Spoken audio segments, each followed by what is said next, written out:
Brett, oftentimes teens can experience really painful period cycles that they don't always talk about with their parents or their doctor, but that conversation is really important to have. They don't have to suffer in silence. There is help available. Here to talk about how we can support our girls and get them the help they need is Dr. Rosemary Claire Roden, Director of Adolescent Gender and Sexual Health Services at Penn State Health. What causes young girls to get these painful periods? Hello. So we used to say that younger people would have more painful periods because they had more like emotional stuff related to their periods. Like they'd fear their period, so they get really anxious, and then they probably have some other emotional thing going on, so it hurts more.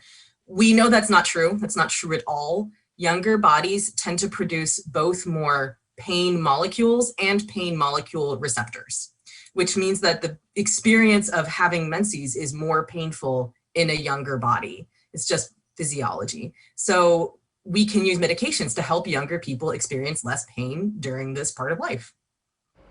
I think girls often kind of suffer through it. At what point should they start seeing a doctor about their periods?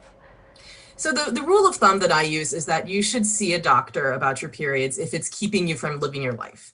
So if you're missing your school, if you're missing out on sports stuff, not being able to do stuff with your family or your friends because you're worried that you're gonna bleed through your clothes, you're worried that it hurts, you're so nauseated you can't get out of bed. You know, people who have periods have fought for millennia to be able to participate in public life. So if your period's getting in the way of that, you should come see me and let me help you, me or my colleagues. Well, you mentioned medication, and how young is too young for medication when dealing with these painful periods? It depends on the medication. I will say that hormonal medication can be used in anyone who is having menses. So I would not use hormonal medication in a person who has never had a period, because then I don't know what I'm doing with that. And medications like ibuprofen or naproxen can be used in people of almost any age.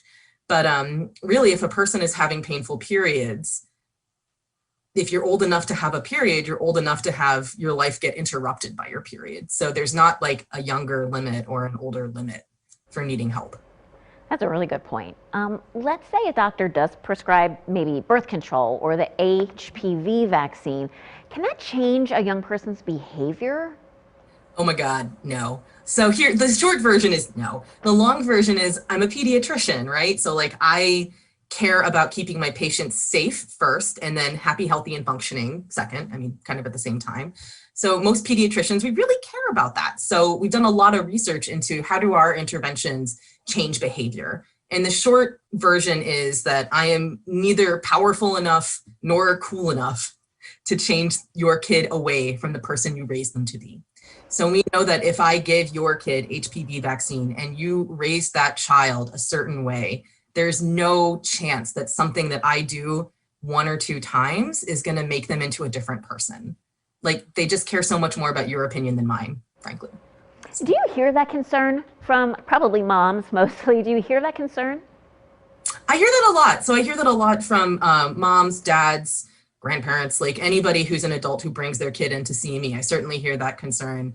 There's always a certain amount of anxiety about like, if I give my kid the pill, will she become promiscuous, or like, will she ever be able to have children after if we do this now and she's so young, etc.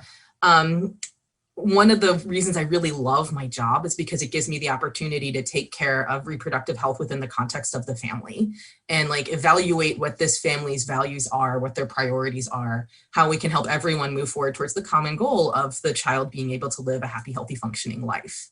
So there's not like a one right answer for every family. There's several right answers for each family. And my job is to help people figure out how to navigate that. It's really nice to hear you say that you're really kind of caring for the whole family here. You want what's best for the whole family. So what other advice do you have for parents who might be dealing with issues like this? Take 10 deep breaths. There is help available. That's the first piece of advice. The second piece of advice is, listen to your daughter or your son or your child. Whenever it comes to reproductive health, everyone has reproductive organs and they may require care. I also take care of boys, for example. But the first step is listen to your kid.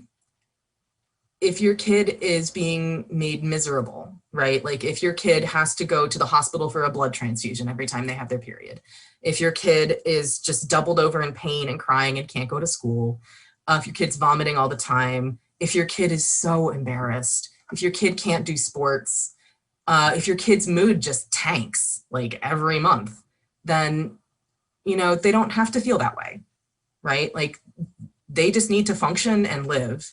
And if they need help to function, their doctor can help them.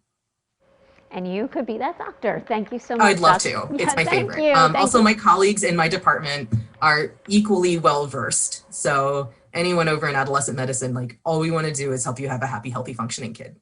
That is just terrific. Thanks so much again. You're very welcome. Thanks for having me. You are welcome.